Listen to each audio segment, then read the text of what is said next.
That's just weird. The Goblin Pony from the Gray Fairy book. So basically, if you think way back to what the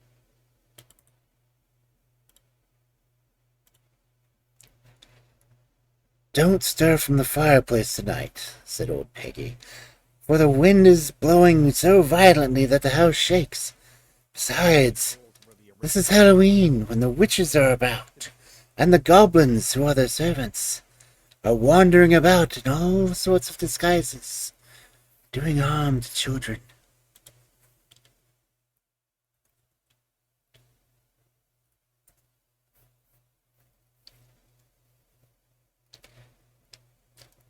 Why should we stay here? Said the eldest of the young people. No, I must go and see what the daughter of old Jacob, the rope maker, is doing. She wouldn't close her blue eyes all night if I didn't visit her father before this moon had gone down.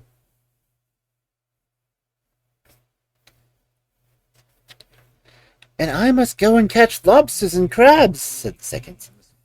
And not all the witches and goblins in the world shall hinder me.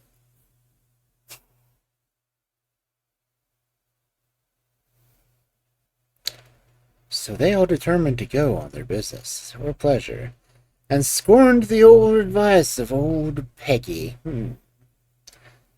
Only the youngest child hesitated a minute. Then she said to him,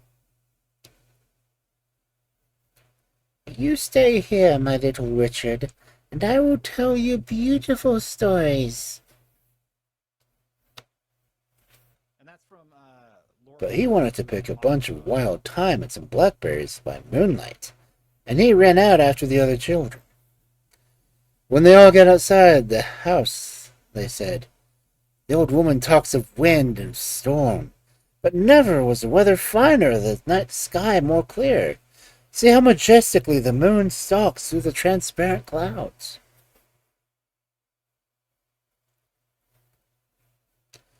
All of a sudden they noticed a little black pony close behind them. Oh, they said, this is old Valentine's pony. It must have escaped from the stable, and it's going down to drink at the horse pond.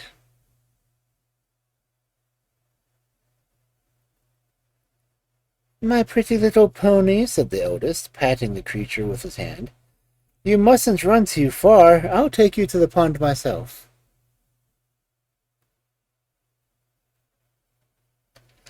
With these words he jumped on the pony's back and was quickly followed by his second brother, and then by the third, and so on, till at last they were all astride the little beast, down to small Richard, who didn't like to be left behind.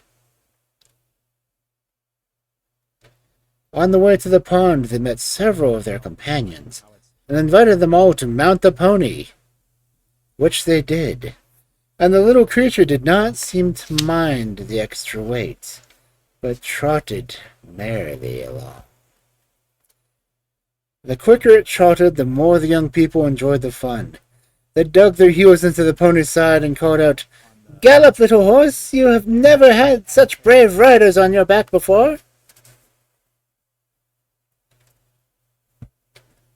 In the meantime, the wind had risen again, and the waves began to howl, but the pony did not seem to mind the noise, and instead of going to the pond, it cantered gaily to the seashore.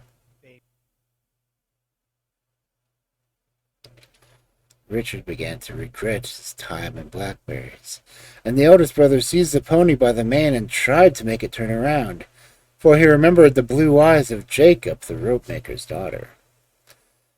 But he tugged and pulled in vain, for the pony galloped straight into the sea till the waves met its forefeet.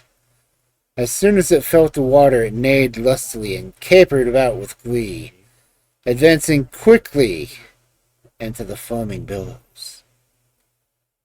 When the waves had covered the children's legs, they repented their careless behavior and cried out, The cursed little black pony is bewitched! If we had only listened to old Peggy's advice, we shouldn't be lost.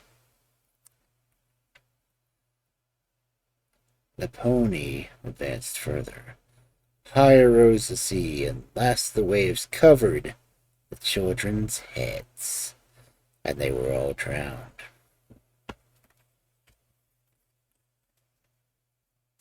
Towards morning, old Peggy went out, for she was anxious about the fate of her grandchildren. She sought them high and low, but could not find them anywhere. She asked all the neighbors if they had seen the children, but no one knew anything about them, except that the eldest had not been with the blue-eyed daughter of Jacob, the rope maker.